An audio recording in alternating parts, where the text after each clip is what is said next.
know that you're wrong for me. Gonna wish we never met on the day I leave.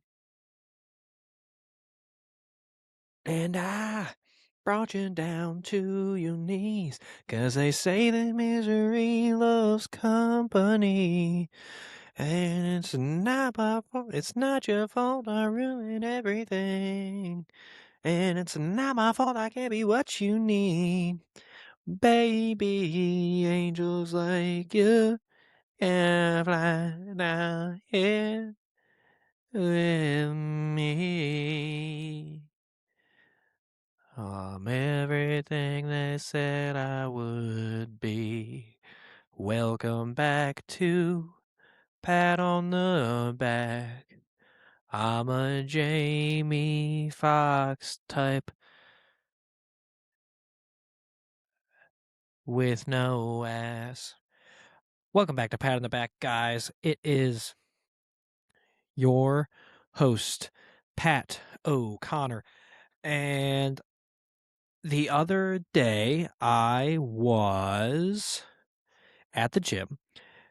I was at the gym the other day, and as soon as I parked and I get out of the car, there was a homeless man in the woods who yelled at me from the woods out of nowhere. The moment my car door opened and I stood up, he goes, "Hey," he got my attention. He goes, "Hey, hey." No, actually, I'm gonna do the voice changer thing. I'll do what's. He goes, "Hey, look at you over there. I like your car." And then I said, and I got the new voice changer buttons. And then I said, "Hey, thanks, man." And he's just keeping up for the boys. There was no need for him to. He didn't ask me for money.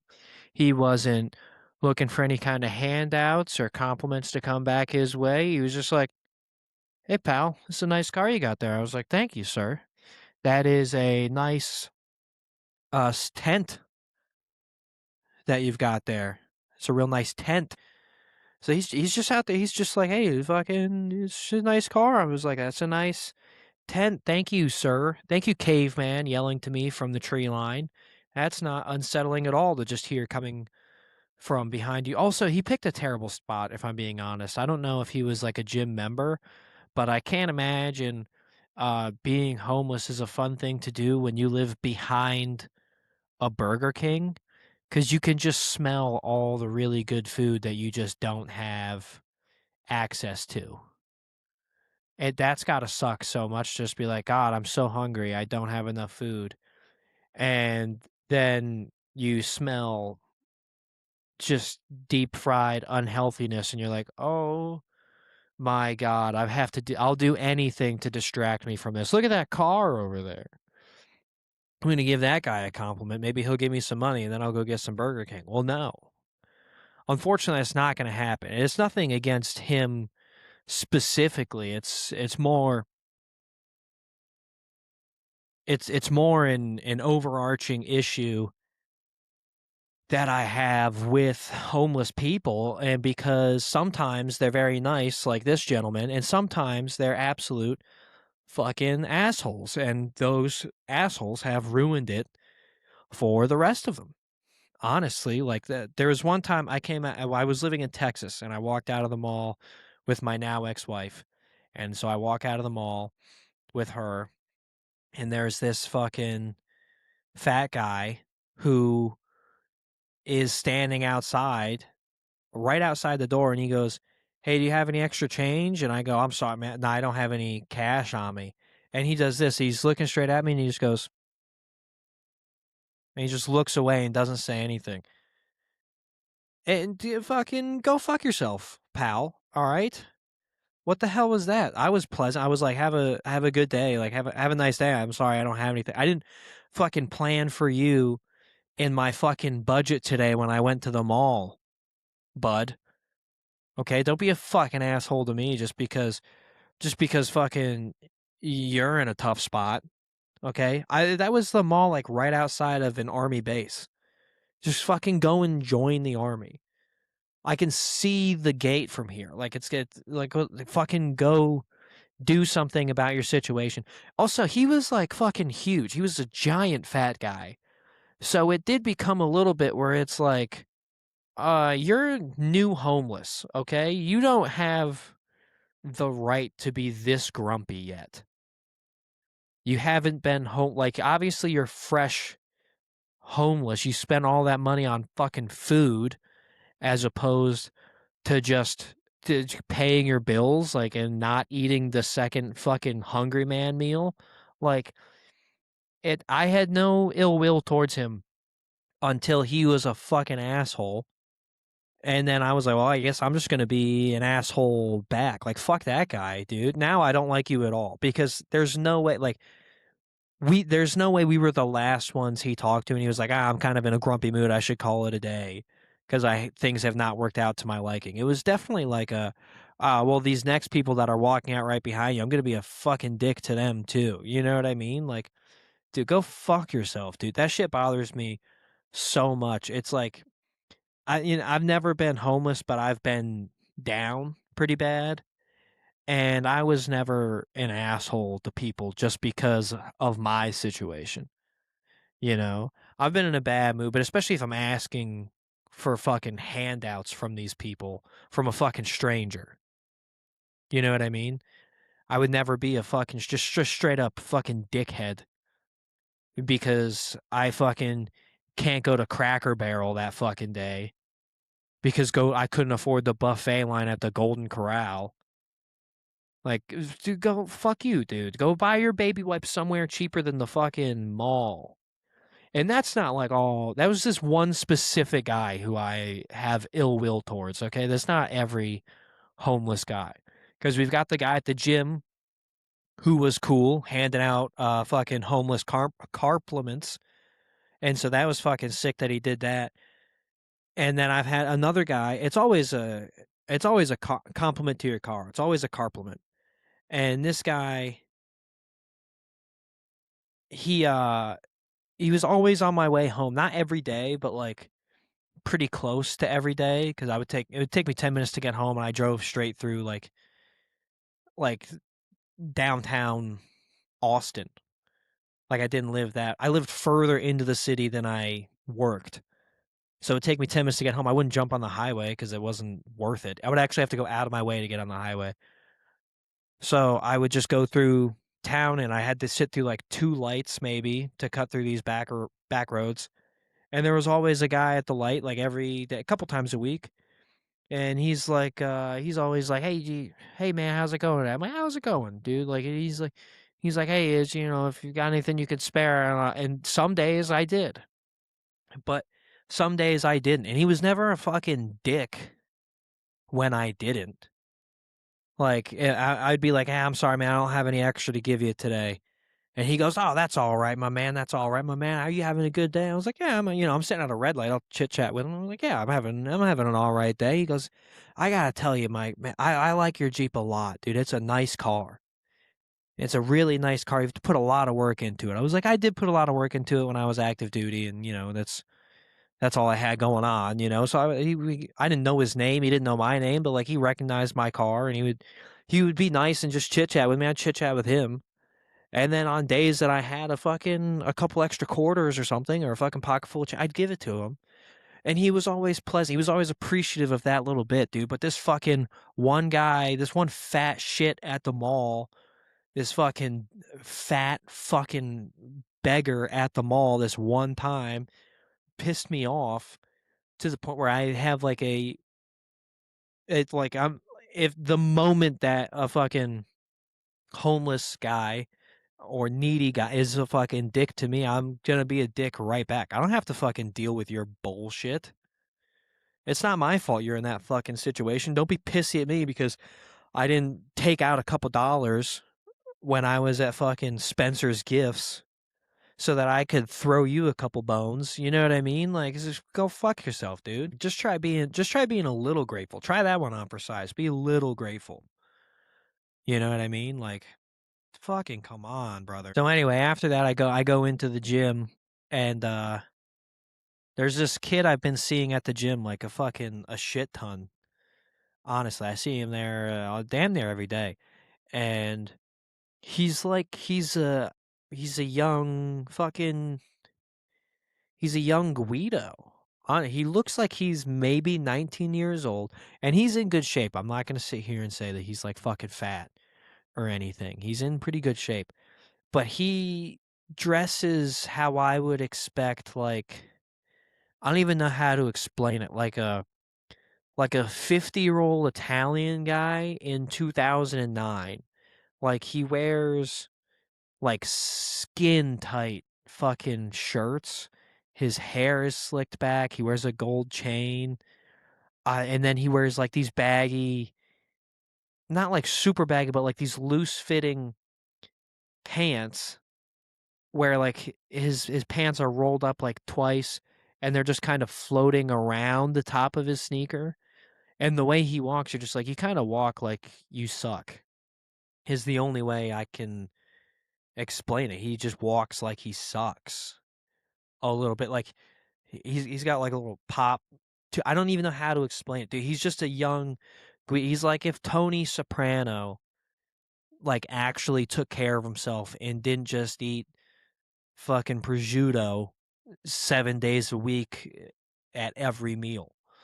If he didn't eat fucking French bread with spaghetti sauce and a fucking plate full of meatballs every day at every meal, this is what that this he would look like if he was like 21, 20, 19, like just a kid out of high school. But instead, he looks like a fucking he look like Tony Soprano. I've never seen the show, but he looks like a fat ass. I assume he does nothing but eat donuts and smoke cigars and drink scotch from morning to noon to night.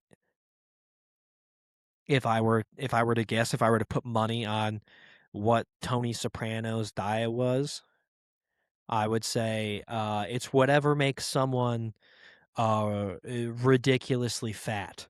That's what I would assume and he wasn't even that big, if I'm being honest. He wasn't like he wasn't fat enough to have a nickname like Fat Tone or Big Tone, but he was fat enough where if he stood next to another guy, you'd be like, this is obviously a fat guy. Like if he stood next to like a fucking dude, fucking Ryan Gosling or Matt. If he stood next to Matthew McConaughey when he did Dallas Buyers Club, you'd be like, yeah, Tony Soprano's fat as shit comparatively to Matthew McConaughey in Dallas Buyers Club, which is another thing I've never seen. I've never watched that either. But I know he's skinny and I know Soprano's fat. I know Big Tone's fat, okay?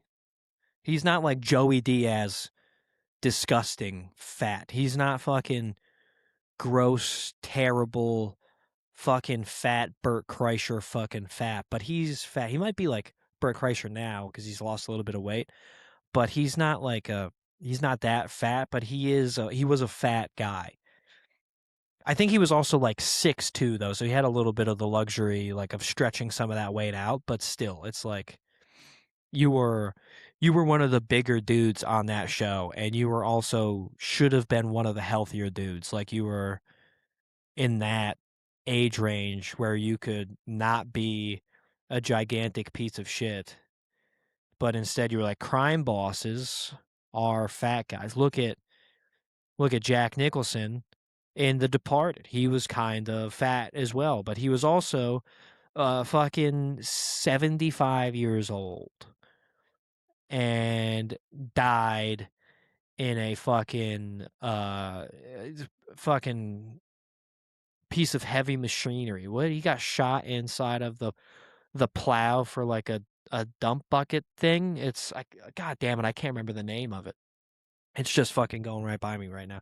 It's basically a big ass construction tractor and he died inside of that. He got shot by fucking Matt Damon because that's what Matt Damon does in those movies, the early 2000s. He's just in charge of killing people in movies, which is cool that he does that.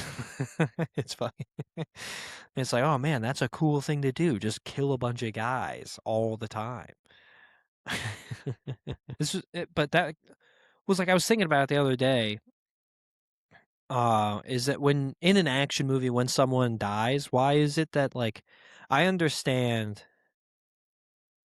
in terms of movie making why this happens, but why is it like when in an action movie, when there's like, say there's like 5 guys walking through the woods, hunting down just another regular guy, and they're soldiers and they've got like the cameras, so you've got the guy at the fucking the man in the chair watching all the video feeds of these guys going through the woods, and like you're seeing what they're seeing, and then they get shot and killed by the fucking guy that they're trying to hunt down, and the camera it goes no signal. It's like, why in the universe, why is it that they're all these things are connected to their heartbeat? Like, they're just plugging these cameras into their fucking chest and being like, well, I mean, it's what do you want us to do? Like, he's gonna how else are we supposed to know if they're alive if we don't have the camera connected to their heartbeat?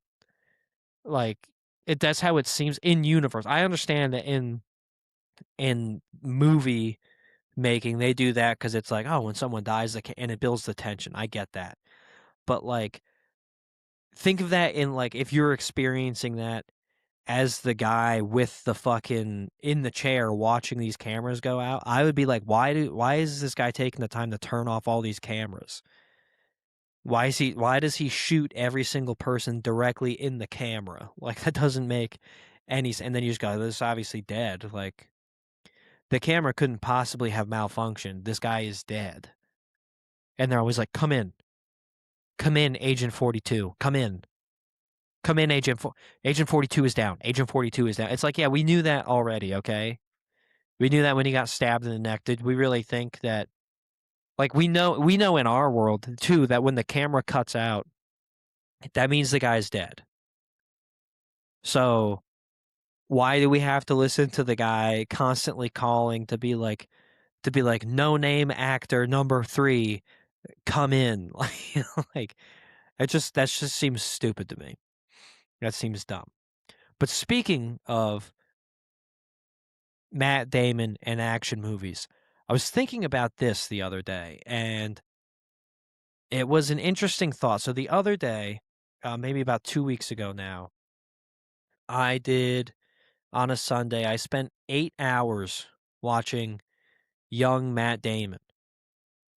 Fucking 8 consecutive hours. I don't remember taking a bathroom break. I sat in this chair and stared at the TV for 8 consecutive hours watching early career Matt Damon movies that he was obviously the lead in. I wasn't fucking watching some bullshit where he was like in the movie for 2 minutes. I was watching like an actual, he's the guy. And so I watched The Legend of Bagger Vance, which was a fucking banger. And then I watched fucking The Rainmaker. That was awesome. And then I watched Rounders, which is some gambling movie. And I followed that up with some other Matt Damon movie that escapes me at the moment. But it was an early career thing. And I just had the thought that it's a hot take. I think hot take, Matt Damon has made more good movies than Leonardo DiCaprio. And now, why Leo? Well, because they're both in their 50s, early to mid 50s. They're both around 50. I think Leo's 51, Damon is 55. And they both got their big break in 1997 with Titanic and Good Will Hunting. Both classic movies. Both fantastic movies, right? Okay, they're both good. But then when you look through their careers, like, some people would be like, well, Matt Damon made more movies. Yes, he did make more movies. But he also has a little bit more range than Leo has shown. And I think, as good as Leo is, I think he's getting a little bit of recency bias because Damon just kind of seems like he makes movies that he think are going to be fun for him to make, and DiCaprio's doing movies that are like it just seems like he's more selective about what he does. So like Damon did those movies in the 90s, okay, those movies I listed earlier. Then he does all the Jason Bourne movies. He does The Departed. He does all the Oceans 11, 12, 13. He does all those movies. He fucking does Downsizing, which was not the best movie ever, but it was pretty good. He does fucking The Adjustment Bureau with Emily Blunt is in that. And then The Martian, which was fantastic. This is one of my favorite movies of all time. The Martian is great. And he's essentially the bad guy in Interstellar, which no one saw coming. He's like an evil scientist in Interstellar. And that doesn't even count everything that comes up to like his more current stuff, which is like that's ridiculous. But I will say he did that movie for Netflix, The Rip with Ben Affleck, which is like the crooked cop movie where they're like they find a bunch of money in the wall and now they're trying to figure out like who on their crew is the rat and is trying to like and is going to and is giving them up and that's why they keep getting fucking screwed over. And now there's a lawsuit for that movie apparently, where the Miami a couple of Miami detectives are suing Matt Damon and Ben Affleck. I have not confirmed this information. I saw it once online and I did not look into it any further. They're suing Matt Damon and Ben Affleck for a wrongful depiction of actual events that has hindered these two Miami-Dade police officers' careers, apparently. I don't know if that's true. That is what I read. I am assuming it's true because that is a ridiculous thing to make up about a movie that came out. I don't know, it feels like fucking last year. I don't know when it actually came out, but it feels like forever ago. And so if this wasn't real, I feel like it would have come out more when the movie was in its big release window.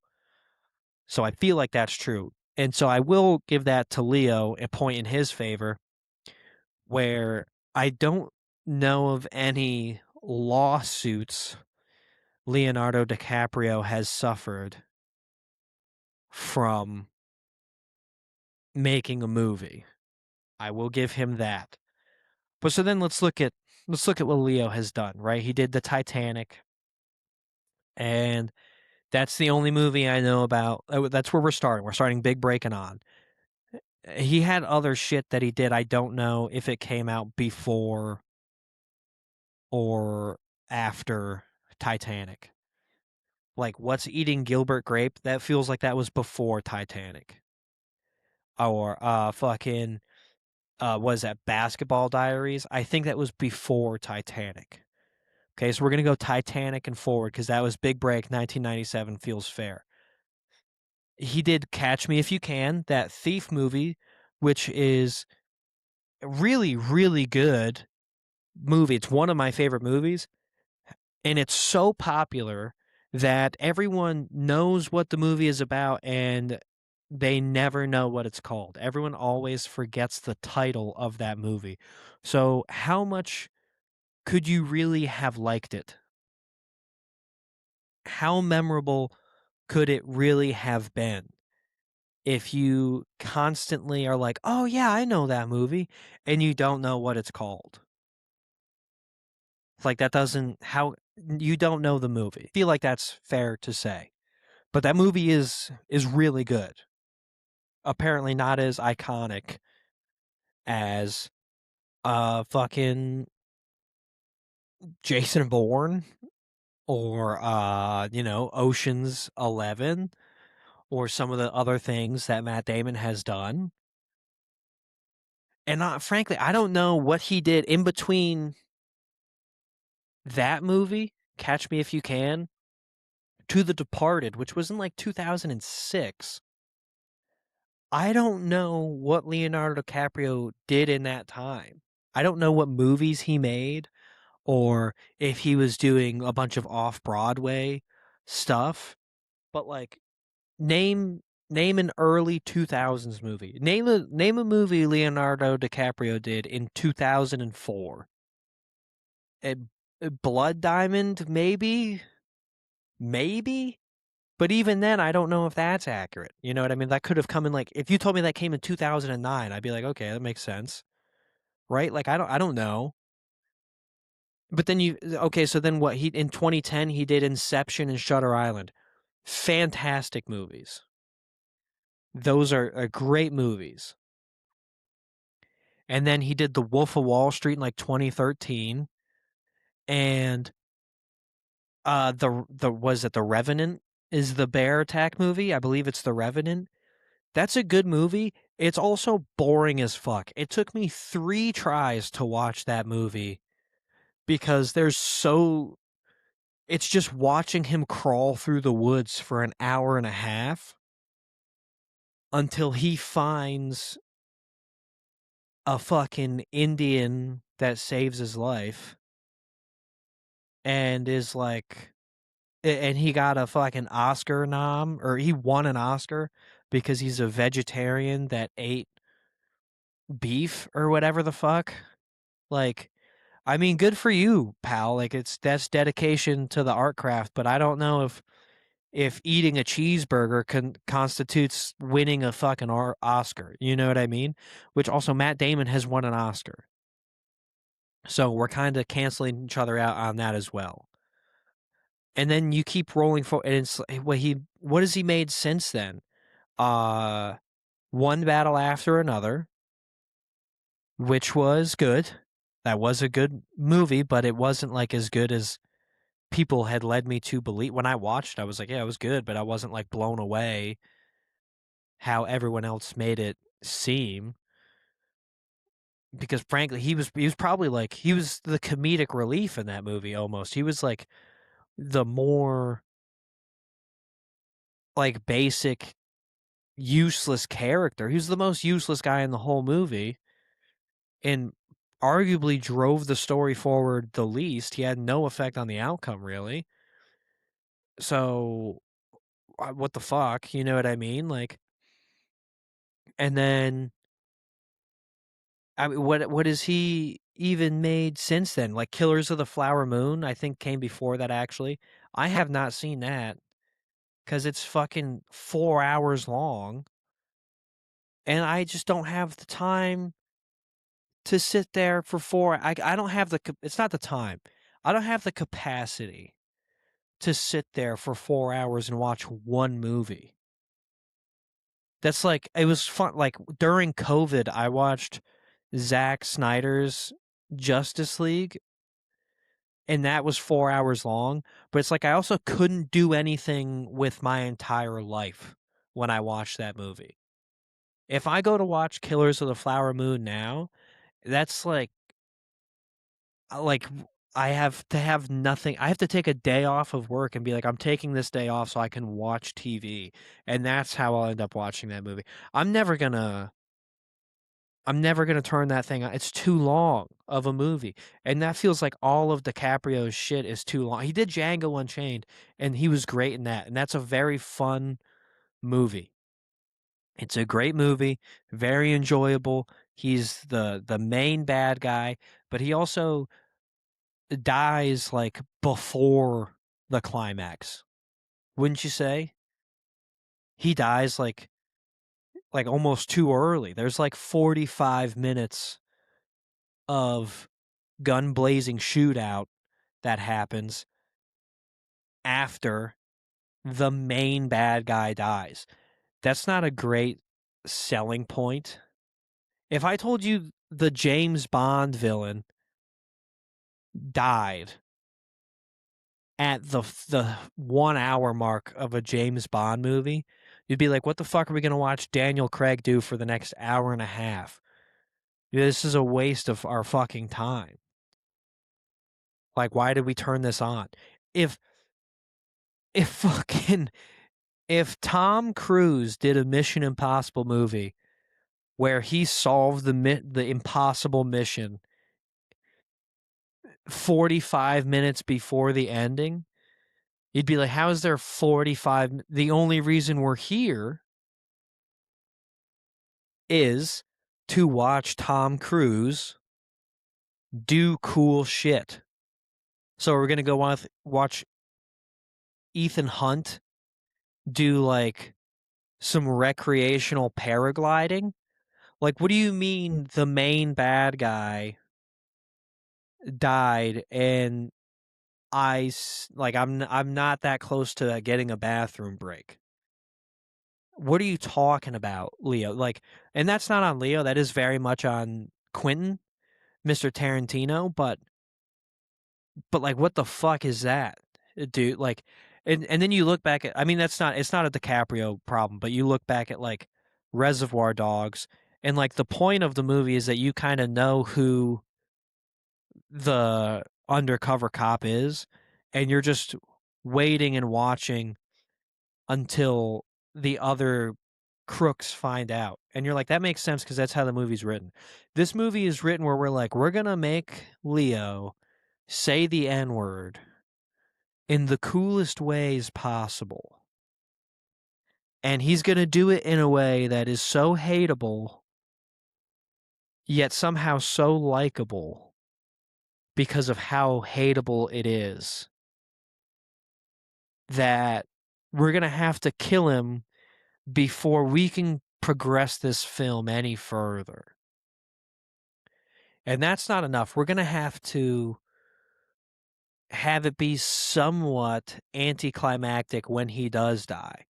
Because think about when he dies in that movie. It's not like, oh, he got into a shootout. He gets shot with like a tiny little 22 to the chest and then slowly collapses onto the floor.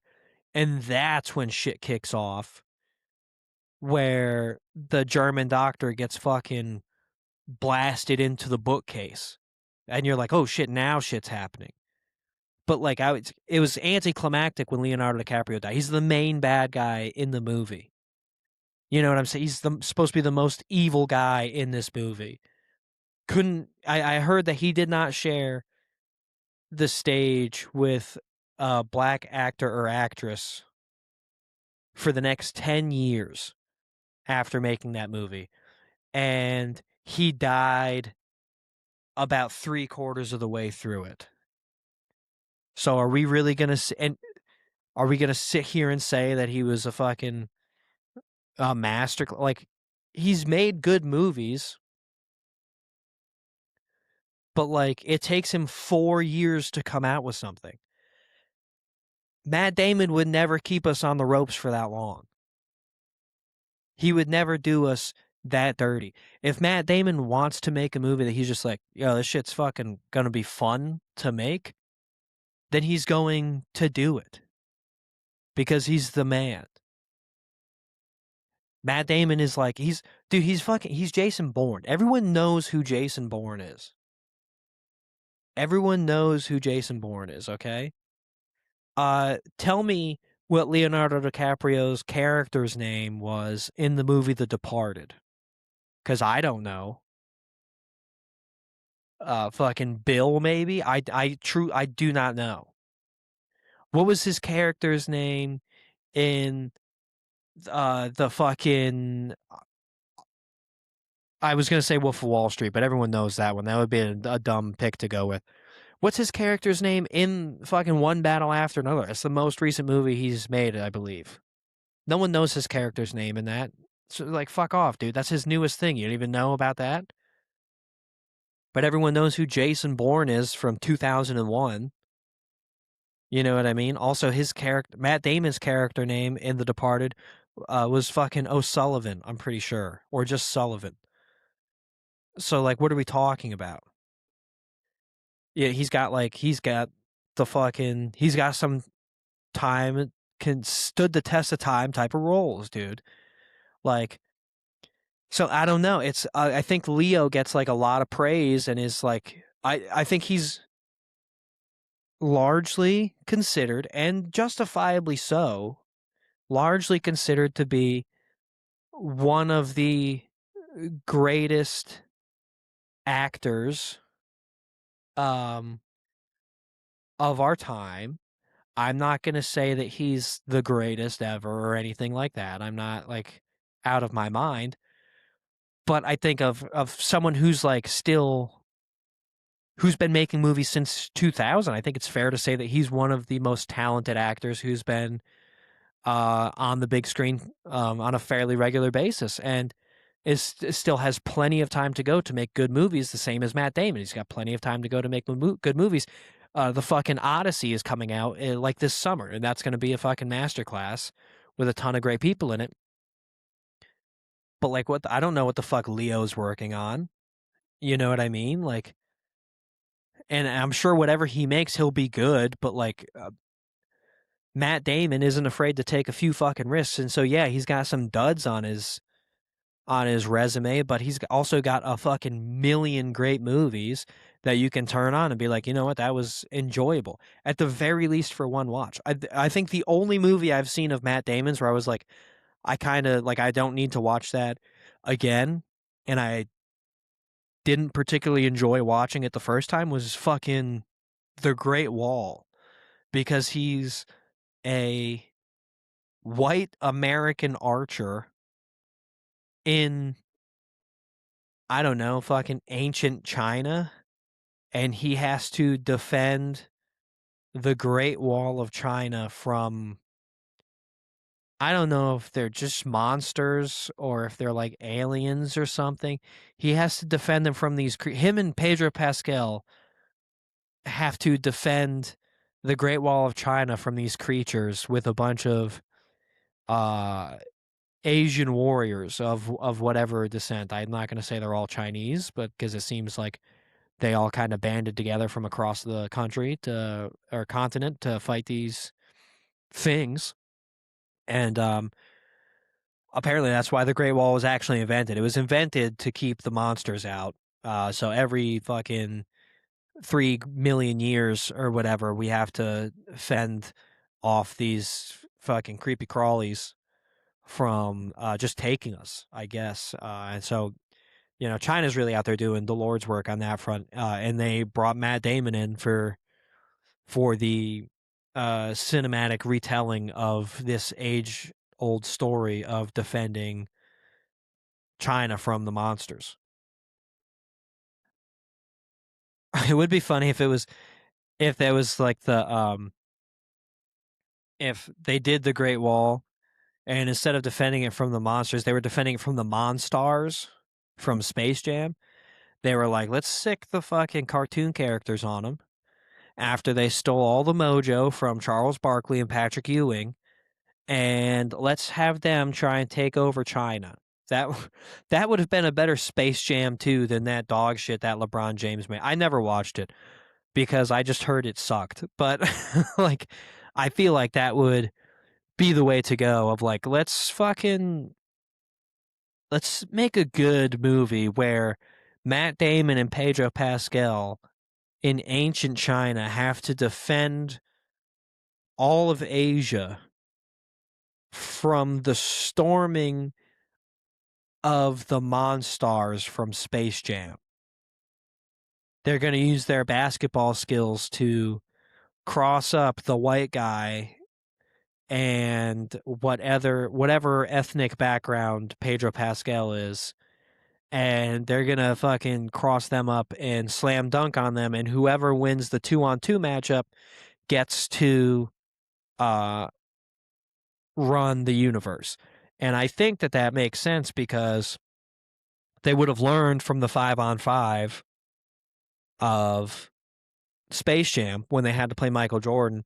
And when they came across another enemy, they narrowed it down to two guys and they were like, well, let's just do a 2-on-2 instead so you can't bring any of this bullshit down on us. It's just going to be you two regular guys of various ethnic backgrounds and cultural descents, and we're gonna go to the Great Wall, and we're going to dunk on your asses and shoot threes like Steph Curry until you guys cry and go home. If I was gonna do Space Jam 2, that's how I would have done it. I would have done the Great Wall meets Space Jam, and I would have had the Monstars taking over China next instead of trying to take over Toontown or whatever it's called and bringing Bugs Bunny into uh the fucking carnival that was run by the aliens. I would have gone to the Great Wall of China and was like, I'm just going to take the whole country instead because these guys aren't cartoon characters. So they're going to be a lot easier to beat with our massive size, speed, and skills, you know? And we don't have to do a game. It's not a real contest. These guys are limited by their mortal beings, not their cartoonish features.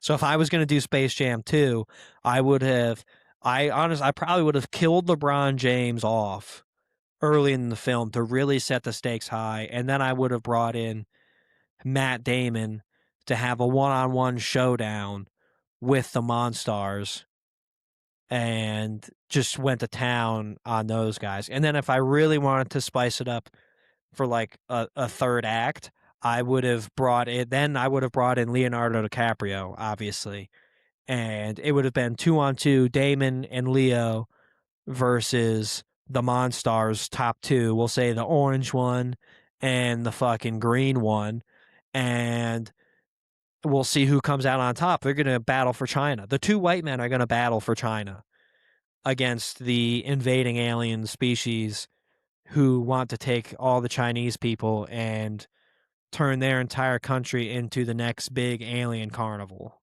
That's how I would have made Space Jam 2. I would have shot LeBron James straight into the chest with a ray gun and then hustled my way over and be like, "Well, our greatest threat has been defeated. Let's bring in two white actors to save this franchise." and spark it into the next stratosphere where we'll get a Space Jam 3, and that's when Matt Damon and Leonardo DiCaprio, they would go and get Ben Affleck and challenge the Monstars to a 3-on-3 to save China from their enslavement and cartoonish carnival nonsense that has been brought upon their great nation. that's how I would have written the Space Jam 2 that would have inevitably led into the Space Jam 3. And in Space Jam 3, you're just going to kill all of the NBA players. So you killed Giannis and Jokic and Luka, whoever stood a chance against the Monstars. I think after they take over China, by defeating Damon and DiCaprio in a battle of hoops, you kill all the NBA players next. It's almost like it would actually, that could also be, though, if you think about it that way, that could also be like not only a Space Jam 3, but also kind of a Schindler's List 2, where you could take over. If I was the Monstars, we would take over China, and then we would go and we would eradicate all the basketball players across the world, in the NBA, the Euro League, the Asia League. Tracy McGrady just started a one-on-one league that happens in like Florida or some shit. I'm not well versed in that. And I would go and I would wipe out all the one-on-one players as well. And then I'd go to college and I'd kill all the NCAA players, men and women. I'd leave the WNBA alone. And yeah, that's not true. I take out the WNBA. I leave the NCAA women's because if I'm the Monstars, I'm like, that's not really a threat. We've already taken out Caitlin Clark, Asia Wilson, and Paige Beckers. So what am I worried about? And then I would go back and be like, well, now we're sitting pretty in our Carnival China island country, and then Matt Damon and DiCaprio would go and they would recruit Ben Affleck, who's, I mean, he could, in the movie The Rip that he just did with Matt Damon, he is almost a black guy in that. So that's probably their best chance. Honestly, I think they get Matt Damon, Leonardo DiCaprio, Ben Affleck, Kevin Hart, and then Cat Williams.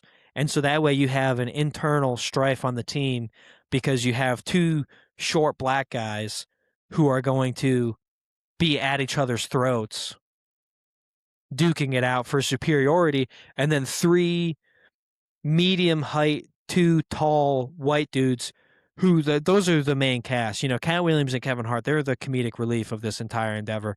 And so that's how I would conclude the trilogy of Space Jam and at the same time wrap up the Schindler's List 2 um back to the Notebook or something. Whatever. I don't know what I would call that out of the gate, but probably Schindler's List 2 less Schindler, more lists or something like that. It would be something creative title wise like that, and that's how I'd wrap up those two movie franchises that they have going on now. So I think immediately, yeah, you kill LeBron James and then defeat two white guys at basketball, and then that's how you do it. That's nice and easy right there.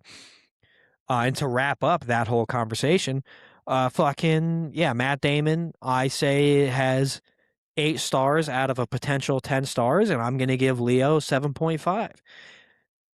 Damon makes more memorable movies, and if we did the Space Jam 2 Schindler's List, or the Space Jam 2 and 3, which would also be the Schindler's List 2, less Schindler, more list, then he's got a hell of a resume that honestly it trumps Leonardo DiCaprio's. I think that's an indisputable fact when you look at everything I just laid out, and especially including how I would have changed two separate movie franchises. And that now all of a sudden, Matt Damon is on top. He's obviously the hero of those films because he was in The Great Wall to begin with. So it actually wraps up 3 movie franchises. It's The Great Wall 2, Rise of the Monstars, and Space Jam 2, Chinese Takeover, and then it would be a Space Jam 3 and Schindler's List 2. And the only reason it's not, I want to be clear on this, the only reason it's not a Great Wall 3 in addition to that is because they obviously wouldn't go back to the Great Wall to play another basketball game. They would obviously go somewhere that's a little more neutral and home turfy. So they probably go somewhere like um somewhere in wherever they filmed Ted Lasso season 3, that's where they would go and shoot and conduct the basketball game between the Monstars versus Damon, DiCaprio, Affleck, Kevin Hart, and Cat Williams. And it would wrap up so many storylines that we have going right now to just execute the series in that fashion, I think. I mean, I must have had movies on the mind when I was like making my notes for this episode because the last thing that I'm going to end on, and I know we haven't talked much sports. I have been watching Big Inning the whole time, just as I always do, and I'm sure I'm going to lose whatever bet that I have in. Though it does actually look good right now. We've got Cleveland money line; they're up 2-1, and Phillies money line; they're up 2-0. And Pittsburgh, we just needed to win the first 3, and we have that already. So if Gunnar Henderson could just figure his dumbass shit out and get a hit, that would be great. Anyway, so the last thing that we're going to talk about today, like I said, must have had movies on the mind because I was just wondering, like, if say you go to the movies and you sit down and this movie has been in theaters for, we'll say 2 weeks, okay? And you get there and it's not like a packed house, right? But it's decently full. there's a handful of groups in each row. Like it's popping off. It's not opening weekend, it's the weekend after, so it's still a little busy, but not as busy as it could be. We're not fighting for tickets to get into Space Jam 2, So you're sitting there, you got your popcorn, you sit down on the row. There's we'll say there is enough room that you got 5 empty seats between you and the people sitting next to you a little further down the row. 5 empty seats. There's a little bit of space. Not crazy, but it's a little bit that you got your privacy. And then you see that the people 5 seats away from you, it's a boyfriend of legal age. We'll say he's 22 years old, and he's with his 21-year-old girlfriend. And maybe this is a movie theater that sells alcohol, so they've had a couple of drinks, and the girlfriend starts giving a hand job to the boyfriend inside of the popcorn bucket. Is the question there is 2 weeks enough time where that is an acceptable movie to do that in? I don't think that's I think if you're going to do a movie theater hand job, if you're going to do a popcorn bucket shuffle, what would you call that? If you're going to do the popcorn butter shuffle in the theater, then it's got to be in the theaters for a month, I think is the number of weeks you have to let that movie go. For one, because you have to get an empty row. But what kind of fucking psycho is doing this at like a movie on a Tuesday at 2:30? Like that's crazy. You have to have a little bit of the thrill. It's a date night. So you go on Saturday night and you go and you see Schindler's List 2, less Schindler, more lists, and you're sitting in the theater and you're like, there is no one here. There's a couple people in that row. There's a lonely guy sitting down there by himself, and we're kind of over here on our own.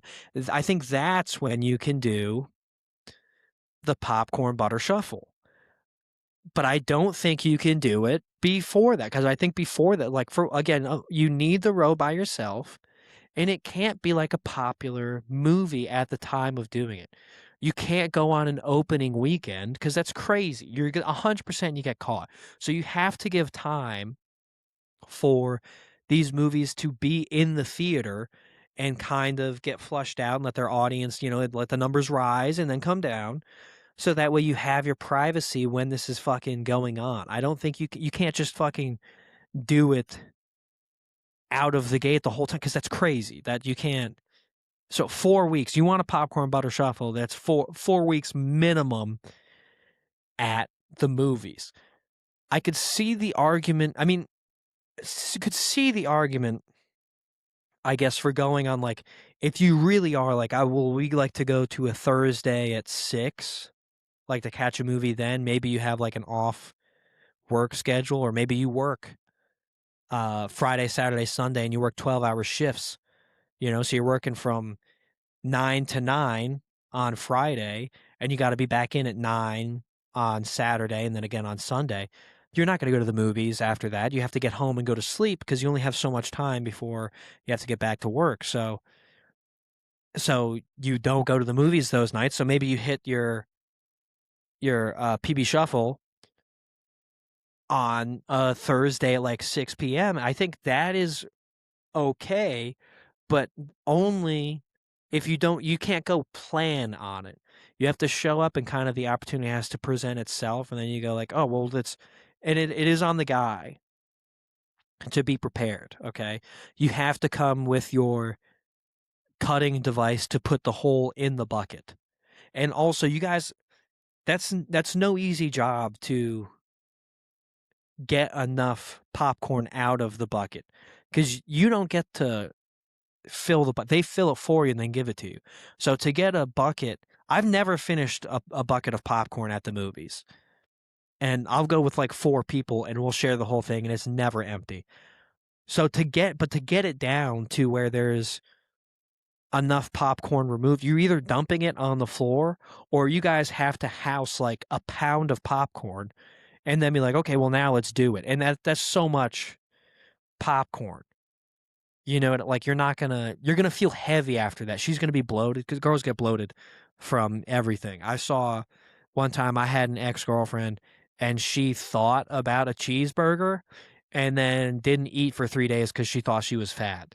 So, it do you girls will get bloated off that popcorn. So, it's such a delicate balance to execute that move that the smartest way you could possibly execute it is to wait so you can at least get the numbers down in the theater.